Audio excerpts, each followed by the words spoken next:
Hello મિત્રો, વિડીયોમાં તમારું સ્વાગત છે। રાજ્યમાં 3 વરસાદી સિસ્ટમના લીધે ધોધમાર વરસાદ જોવા મળી રહ્યો છે। દક્ષિણ ગુજરાતના અને સૌરાષ્ટ્રના અમુક જિલ્લામાં વરસાદ જોવા મળી રહ્યો છે, ત્યારે હવામાન વિભાગના જણાવ્યા પ્રમાણે ગુજરાત પર બનેલી સિસ્ટમોને કારણે રાજ્યમાં અતિ ભારેથી ભારે વરસાદ વરસી રહ્યો છે। આગામી 5 દિવસ સાર્વત્રિક વરસાદ રહેશે, જે બાદના 2 દિવસ છૂટાછવાયા સ્થળો પર વરસાદ પડવાની આગાહી છે। આ સાથે અમદાવાદ અને ગાંધીનગરમાં આગામી 24 કલાકમાં ગાજવીજની સાથે અતિ ભારે વરસાદની શક્યતા વ્યક્ત કરવામાં આવી રહી છે। જી હા મિત્રો,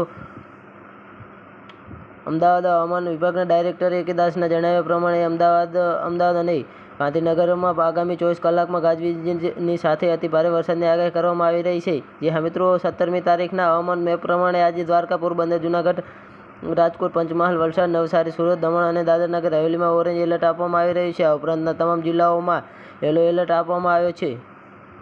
જી હા મિત્રો, હવામાન વિભાગે આપેલા 18મી તારીખના મેપ પ્રમાણે દ્વારકા, પોરબંદર, જૂનાગઢ, જામનગર, રાજકોટ, ભરૂચ, નર્મદા, છોટાઉદેપુર, નવસારી, વલસાડ, સુરત, દમણ અને દાદરા નગર હવેલીમાં યલો એલર્ટ આપવામાં આવી રહ્યું છે। હવામાન વિભાગે આપેલી 19મી જુલાઈના મેપ પ્રમાણે કચ્છ, દેવભૂમિ દ્વારકા, જામનગર, રાજકોટ, પોરબંદર, જૂનાગઢ, ભરૂચ, સુરત, નર્મદા, તાપી, ડાંગ, નવસારી, વલસાડ, દમણ, દાદરા નગર હવેલીમાં યલો એલર્ટ છે। આ ઉપરાંતના જિલ્લાઓમાં કોઈ એલર્ટ આપવામાં આવ્યું નથી। જ્યાં મિત્રો 20મી તારીખના મેપ પ્રમાણે જૂનાગઢ, અમરેલી, ભાવનગર, ગીર સોમનાથ, સુરત, તાપી, ડાંગ, નવસારી, વલસાડ, દમણ, દાદરા નગર હવેલીમાં યલો એલર્ટ છે। આ ઉપરાંતના જિલ્લાઓમાં કોઈ એલર્ટ આપવામાં આવ્યું નથી। જી હા મિત્રો, વિડીયોમાં બન્યા રહેવા બદલ ધન્યવાદ।